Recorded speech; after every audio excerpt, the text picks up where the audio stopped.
আসসালামু আলাইকুম বন্ধুরা, তোমরা সবাই কেমন আছো? আমিও বেশ ভালো আছি। আশা করি তোমরা সবাই বেশ ভালো আছো। আমি আজকে রান্না করছি বাড়িতে মিষ্টি কুমড়ার ঘন্ট। ভাবলাম তোমাদের সাথে একটু শেয়ার করি। আমি প্রথমে মিষ্টি কুমড়াগুলোকে অল্প পানি দিয়ে সিদ্ধ করে নিচ্ছি। তারপরে সিদ্ধ হয়ে গেলে সেগুলো আমি গেলে নিয়েছি এবং তারপরে আমি মিষ্টি কুমড়াগুলোকে ভালোভাবে নেড়ে চেড়ে শুকিয়ে নিচ্ছি।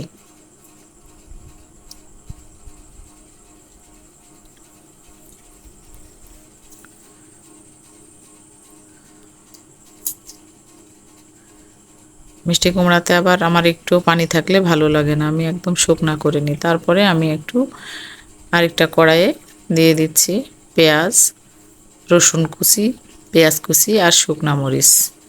সাথে দিয়ে দিচ্ছি কিছুটা গোটা জিরে, ফোড়নে দিয়ে দিচ্ছি কিছুটা গোটা জিরে। আমার আবার জিরা দিলে একটু বেশি ভালো লাগে খেতে, গোটা জিরা ফোড়নে দিলে একটু বেশি ভালো লাগে।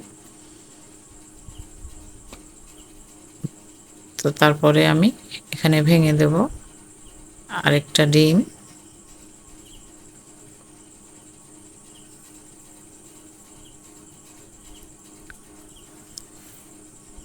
আমরা এভাবেই মিষ্টি কুমড়ার ঘন্ট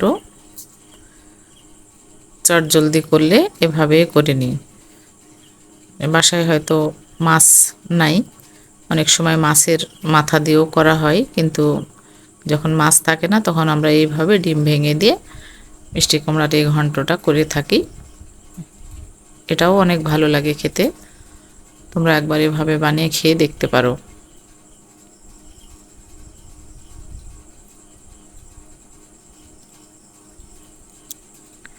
ভালোভাবে আমি ডিমগুলি, পেঁয়াজ সব কিছু নেড়ে কষিয়ে নিয়ে এবার শুকনো শুকনো মিষ্টি কুমড়াগুলি ঢেলে দিচ্ছি।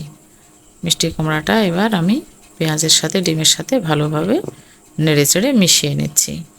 নিয়ে আমি আরেকটু ভালো করে ভাজা ভাজা করে নিব। তারপরে আমি ঘন্টটাকে চুলা থেকে নামিয়ে নিব। তো বন্ধুরা, মিষ্টি কুমড়াটা নামানোর পরে আমি তোমাদেরকে একটু দেখিয়ে দিচ্ছি কাছ থেকে দেখতে কেমন হয়।